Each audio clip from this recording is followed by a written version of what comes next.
આપણો પડોશી દેશ ચાઇના, જેનું ખૂબ ઝડપથી ઔદ્યોગિકરણ એટલે કે ઇન્ડસ્ટ્રીયલાઇઝેશન થયું છે, આજે તે આર્થિક મોરચે જગત જમાદાર અમેરિકાને ટક્કર આપી રહ્યું છે. પરંતુ ચાઇનાના શાંગસી પ્રાંતમાં આવેલી એક કોલસાની ખાણમાં ભયંકર દુર્ઘટના બની છે.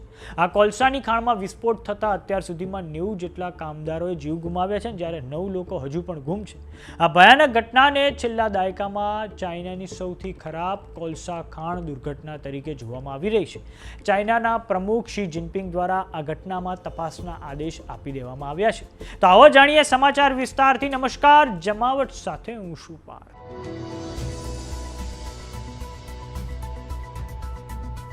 ચાઇનામાં છેલ્લા 10 વર્ષનો સૌથી ભયંકર અકસ્માત કોલસાની ખાણમાં સર્જાયો છે. ચાઇનાની સ્થાનિક સમાચાર એજન્સી શિન્હુઆ અનુસાર આ ધડાકો શાંગસી પ્રાંતની કિન્યુઆન કાઉન્ટી સ્થિત કોલસાની ખાણમાં શુક્રવારે 22 મેની સાંજે 7:30 વાગે થયો હતો.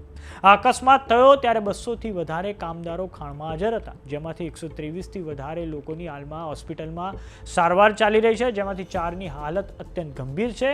119 લોકોને સામાન્ય ઈજાઓ પહોંચી છે. આંતરરાષ્ટ્રીય અખબાર ન્યૂયોર્ક ટાઈમ્સ અનુસાર ચાઇનાની આ કોલસાની ખાણમાં જેવો જ વિસ્ફોટ થયો તેના પહેલા જ કાર્બન મોનોક્સાઇડ વાયુનું પ્રમાણ જરૂરી મર્યાદા કરતાં વધી ગયું હતું, જેની થોડીક જ વારમાં બ્લાસ્ટ થઈ ગયો હતો. આ કોલસાની ખાણને ચીનના રાષ્ટ્રીય ખાણ સુરક્ષા પ્રશાસન દ્વારા અત્યધિક ખતરનાક શ્રેણીમાં રાખવામાં આવી હતી. હાલમાં તો તપાસ ચાલી રહી છે કે સુરક્ષાના નિયમોનું ઉલ્લંઘન કેમનું થયું. ચાઇનાના રાષ્ટ્રપતિ શી જિનપિંગ દ્વારા આદેશ આપવામાં આવ્યો છે કે ઘાયલોના ઇલાજ અને જીવતા લોકોની સારવારમાં કોઈ કસર ના છોડવામાં આવે. આ ઉપરાંત આ સમગ્ર મામલે કડક તપાસ કરવામાં આવે અને જવાબદાર લોકોને એક કડક સજા ફટકારવાનો આદેશ હવે શી જિનપિંગ દ્વારા આપવામાં આવ્યો છે.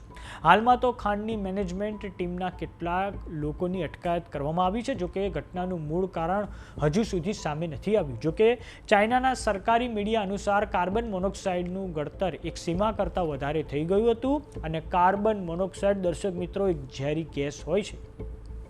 હવે આ સમગ્ર મામલે વડાપ્રધાન નરેન્દ્ર મોદીની પ્લેટફોર્મ એક્સ પર પ્રતિક્રિયા સામે આવી છે, જેમાં તેમના દ્વારા કહેવામાં આવ્યું છે કે ચીનના શાંગસી પ્રાંતમાં આવેલી ખાણ દુર્ઘટનાને લઈને ખૂબ દુઃખ થયું છે. ભારતના લોકો તરફથી હું રાષ્ટ્રપતિ ટ્રમ્પ અને ચીનના નાગરિકો પ્રત્યે એક ઊંડી સંવેદના અને સાચી સહાનુભૂતિ વ્યક્ત કરું છું. જે લોકોએ જીવ ગુમાવ્યા છે તેમના પરિવારજનોને આ મુશ્કેલ ભર્યા સમયમાં દુઃખ સહન કરવાની શક્તિ મળે. હું હૃદયથી પ્રાર્થના કરું છું કે જે લોકો લાપતા છે તે ઝડપથી મળી જાય. શાંગસી પ્રાંતમાં થયેલી આ દુર્ઘટના છેલ્લા 10 વર્ષની સૌથી ખતરનાક દુર્ઘટના છે. શાંગસી પ્રાંતને ચીનનો મુખ્ય કોલસા ઉત્પાદક પ્રાંત માનવામાં આવે છે. યુનાન કરતાં મોટો આ પ્રાંત લગભગ, દર્શક મિત્રો, 3.4 કરોડ જેટલી વસ્તી ધરાવે છે, જેમાં ગયા વર્ષે 1.3 અબજ ટન કોલસો ખોદવામાં આવ્યો હતો, જે ચીનના કુલ ઉત્પાદનના લગભગ 1/3 હિસ્સો ધરાવે છે. ચીને વર્ષ 2000ના દાયકાની શરૂઆતથી જ વધુ કડક નિયમો અને સુરક્ષિત કાર્ય પદ્ધતિઓ અપનાવીને કોલસા ખાણોમાં થતી મોતની ઘટનાઓમાં નોંધપાત્ર ઘટાડો કર્યો છે. તો સમાચારોમાં અત્યારે બસ આટલું. જોતા રહો જમાવટ. જો તમે અમને યુટ્યુબ પર જોઈ રહ્યા તો સબસ્ક્રાઇબ કરો, જો તમે અમને ફેસબુક પર જોઈ રહ્યા તો ફોલો કરો. સાથે જ અમારી વોટ્સએપ ચેનલ આવી ગઈ છે, જોઈન કરવાનું ના ભૂલતા. નમસ્કાર.